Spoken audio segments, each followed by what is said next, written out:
सूत जी ने कहा ये बात बिल्कुल सही है,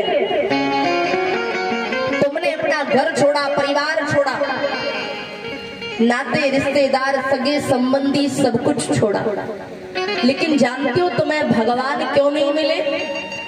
उसका कारण है तुमने सब छोड़ा, लेकिन तुम अपने जीवन में से मोह नहीं छोड़ पाए।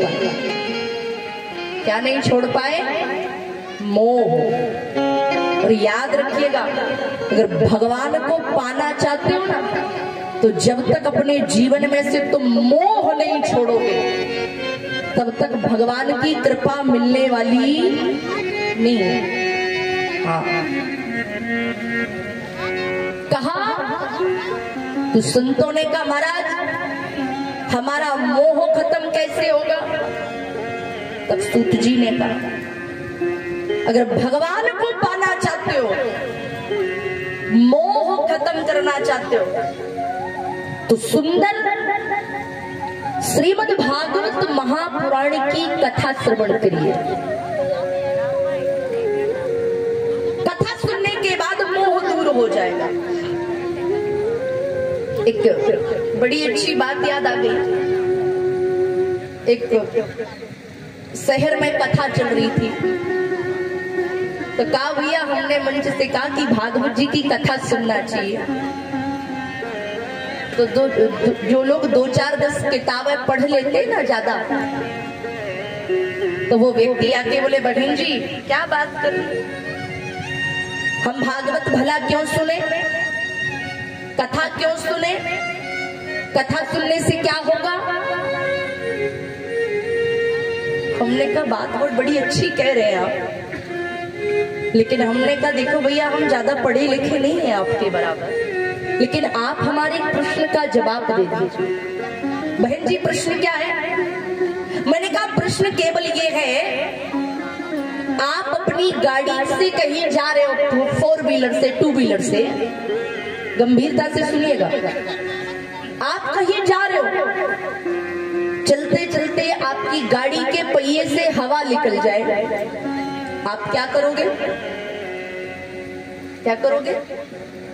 किसी हवा की दुकान पर जाओगे ना भरवाने? बोले बिल्कुल जाएंगे। मैंने कहा भैया क्यों जाओगे? नहीं जाना चाहिए, हवा तो सब जगह है ना, हवा सब जगह है, तो फिर दुकान पे क्यों जाना? जहां टायर में से हवा निकली वही कहो हवा आओ उसमें भरो भरो। तो क्या टायर में हवा भरेगी? नहीं भरेगी ना। भरवाने कहाँ जाना पड़ेगा? दुकान पे। क्यों? क्योंकि दुकान पर हवा भरने का आधार यंत्र उस जगह है। अगर टायर में से हवा निकल जाए तो भरवाने दुकान पर जाना पड़ेगा।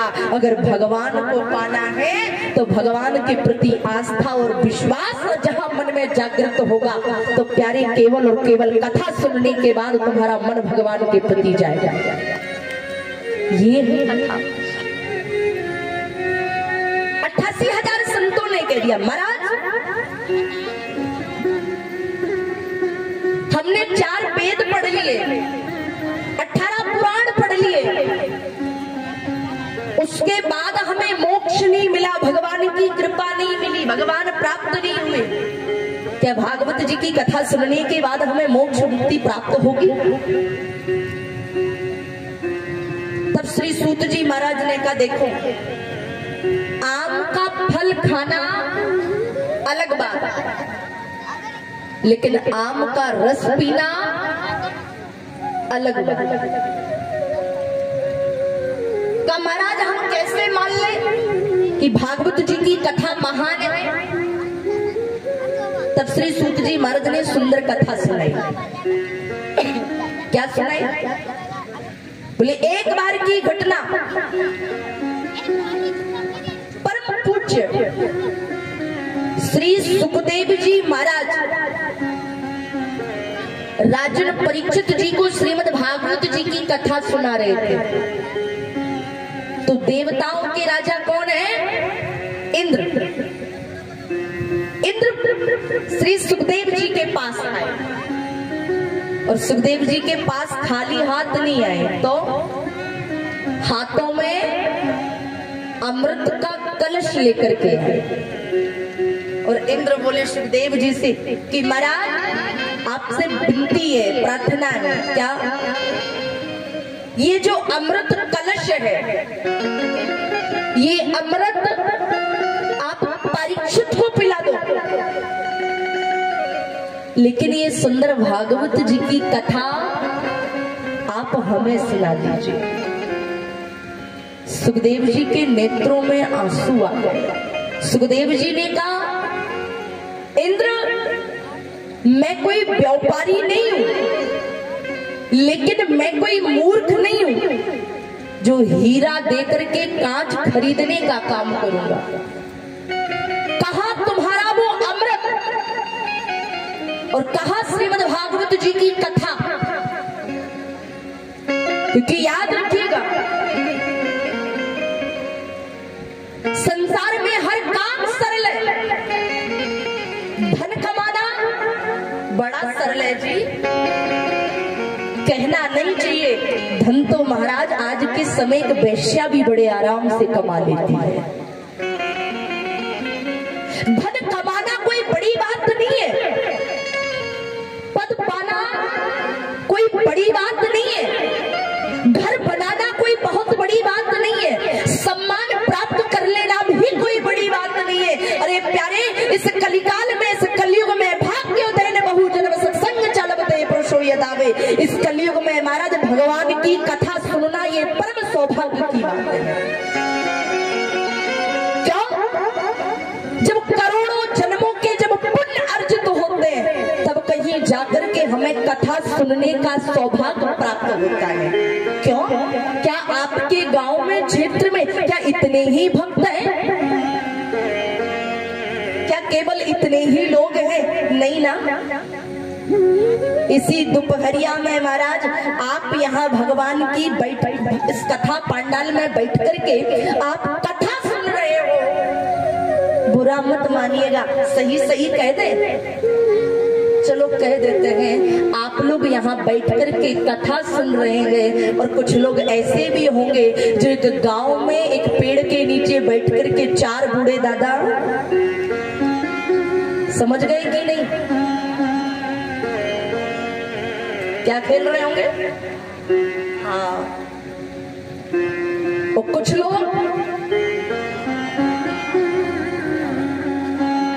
इसलिए भाग्य उदय ने बहु जन्म सत्संग चलबते पुरुषो यदा। सुखदेव जी ने कहा अमृत प्राप्त करना कोई बड़ी बात नहीं है, लेकिन भगवान की कथा सुनना ये बड़े सौभाग्य की बात है।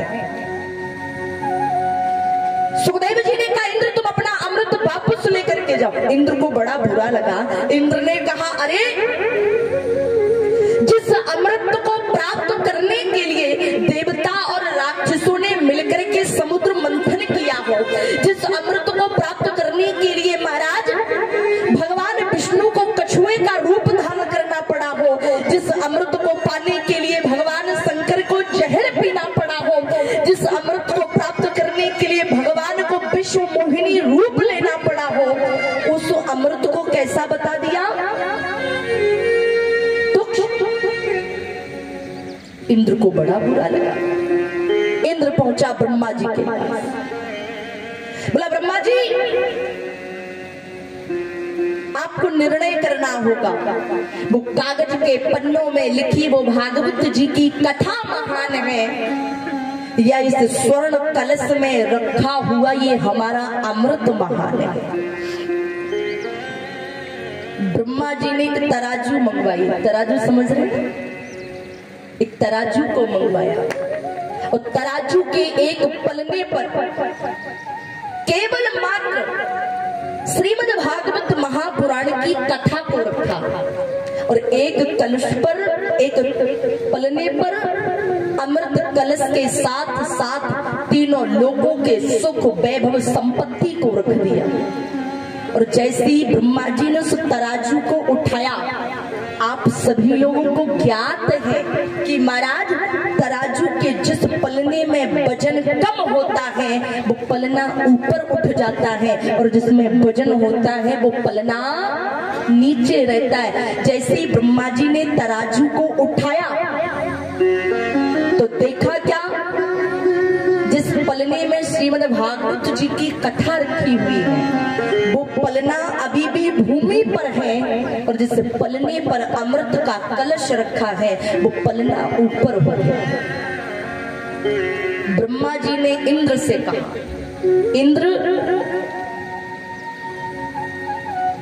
ये जो इस पलने में श्रीमद् भागवत जी की कथा रखी है, ये जो पोथी रखी है, पुराण रखा है, ये कोई किताब नहीं है, ये कोई किताब नहीं है, ये कोई कहानी नहीं है। हाँ, अगर एक दृष्टिकोण से देखा जाए ना तो श्रीमद् भागवत महापुराण ही साक्षात श्री बाल कृष्ण भगवान है। केवल विश्वास करने की आवश्यकता है, विश्वास करके देखिए। आप जानते इस कथा से हमें जीवन में सीख क्या मिली? कि जीवन में कभी भी बड़ा मत बनिएगा। बात कड़वी है लेकिन सत्यता है, बड़े धैर्यता और गंभीरता से सुनेगा। आग्रह करना चाह रही हूं, जीवन में कभी बड़ा बनने का प्रयास मत करिएगा, कभी भी बड़ा मत बनिएगा। अगर जीवन में कभी समय मिले तो बड़ा व्यक्ति मत बनिएगा, अगर जीवन में जिंदगी में कभी समय मिले तो बड़ा आदमी बनना या ना बनना, पर अपने जीवन में प्यारे भला आदमी जरूर बन जाना। क्योंकि अगर आप भले बन गए ना तो बड़े तो अपने आप बन जाओगे, अगर बड़े बन गए तो फिर जिंदगी में कभी भी भले बनने वाले नहीं। भले बनो, बड़े नहीं। भले कैसे बनोगे? भले व्यक्ति की पहचान क्या है? भले और बड़े व्यक्ति की पहचान क्या है? बड़े व्यक्ति की पहचान है महाराज बढ़िया अच्छा कपड़ा, अच्छा चश्मा, अच्छा चैन, अच्छी गाड़ी। लेकिन भले व्यक्ति की पहचान क्या है? हो सकता है भले आदमी का कपड़े बेशक गंदा हो, शरीर बेशक गंदा हो, लेकिन भले व्यक्ति का कपड़ा गंदा हो सकता है, शरीर मैला हो सकता है, लेकिन गारंटी की बात है प्यारे, भले व्यक्ति का मन गंदा नहीं हो सकता। हाँ, और जिसका मन साफ है ना उसी के हृदय में तो भगवान, जिनके हृदय ये दंभ नहीं माया और तिनके हृदय बसौ रघु। हाँ, एक हमारे बड़े अच्छे संत हुए हैं, वो अक्सर एक बात कहते हैं, कभी कभी उनके श्री चरणों में बैठने का सौभाग्य मिलता है तो एक हमेशा वो गीत गुनगुनाते हैं। कहते हैं उनकी पंक्तियां, उस पद की पंक्तियां बड़ी सुंदर है। एक दिन महाराज जी बैठ करके गुनगुना रहे थे और हम सुन रहे थे। क्या महाराज जी कह रहे थे? जगत में कोई न परमाने, क्या? जगत में कोई न परमाने, अरे चाहे लगा लो तेल चमेली, बुरा मत मानिएगा जी, अरे चाहे लगा लो तेल चमेली और चाहे लगा लो सेंट, जगत में कोई न परमाने जगत में, कोई न परमाने। महाराज बड़ा मत बनो, भला बनो। क्यों? क्योंकि बड़े बड़ाई ना करे और बड़े न बोले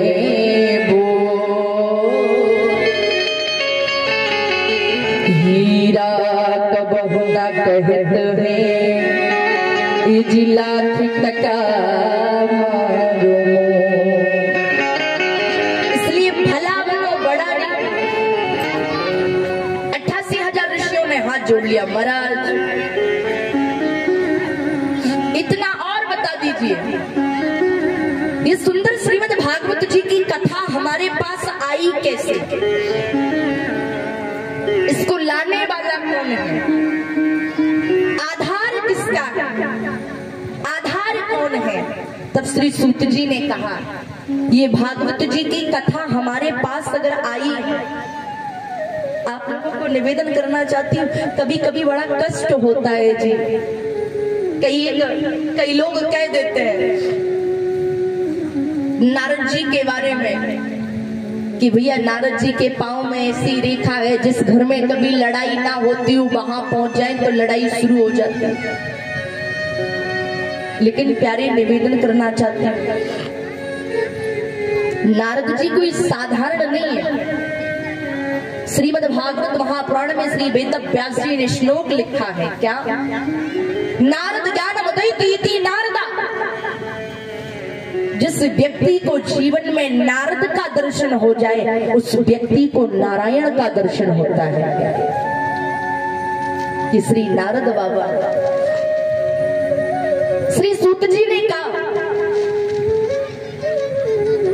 अगर ये श्रीमद् भागवत जी की कथा अगर हमारे पास आई है तो इसको लाने वाले केवल और केवल श्री नारद बाबा। कैसे? श्री सूत जी ने संतों से कहा, एक बार की घटना, श्री नारद बाबा जी धराधाम पर आए, इस पृथ्वी पर आए। क्या ढूंढने? शांति। श्री नारद जी महाराज संसार में सभी तीर्थों में गए। कहाँ कहाँ? पुष्करम चा प्रयागम चा काशी गोदावरी तथा। पुष्कर गए, प्रयाग गए, काशी गए, गोदावरी गए, लेकिन नारद जी को कहीं भी शांति प्राप्त नहीं हुई। तो नारद जी के मन में विचार आया। और विचार क्या आया? कि क्यों ना संसार में सब जगह जाकर के देख लिया, अब तो क्यों ना उस जगह चल कर के देखा जाए जिस जगह के बारे में, जहां की भूमि के बारे में संत कहते हैं, जहां यमुना यमदूतन को तारत है, भवतारत है श्री राधिका। नारद जी ने विचार किया, क्यों ना वृंदावन चल करके देखा जाए। अरे वृंदावन के बारे में सुना है, जहां व्यक्ति एक बार रोता हुआ चला जाए प्यारे, तो वहां से व्यक्ति हंसता हुआ वापस आता है। जैसे नारद जी श्रीधाम वृंदावन पहुंचे, यहाँ जितने भक्त बैठे उनसे निवेदन करना चाहती हूँ, आप लोग वृंदावन जाते हो, अच्छी बात है, जाना चाहिए, लेकिन आप लोगों से आग्रह है, वृंदावन कोई घूमने की जगह नहीं है, कोई पिकनिक पॉइंट नहीं है वृंदावन। आजकल के लोग कहते हैं हम वृंदावन घूमने जा रहे हैं। अगर घूमने जाना है तो दिल्ली चले जाना, बंबई चले जाना, मनाली चले जाना, चंडीगढ़ चले जाना, लेकिन वृंदावन मत जाना, क्योंकि Vrindavan, this is not Vrindavan is tourist place. Vrindavan कोई घूमने की जगह नहीं है प्यारे। वृंदावन तो साक्षात भगवान का घर है, जहां भगवान विराजते हैं। कोई कोनो दादा घूमने की जगह ना है वृंदावन। एक छोटी सी घटना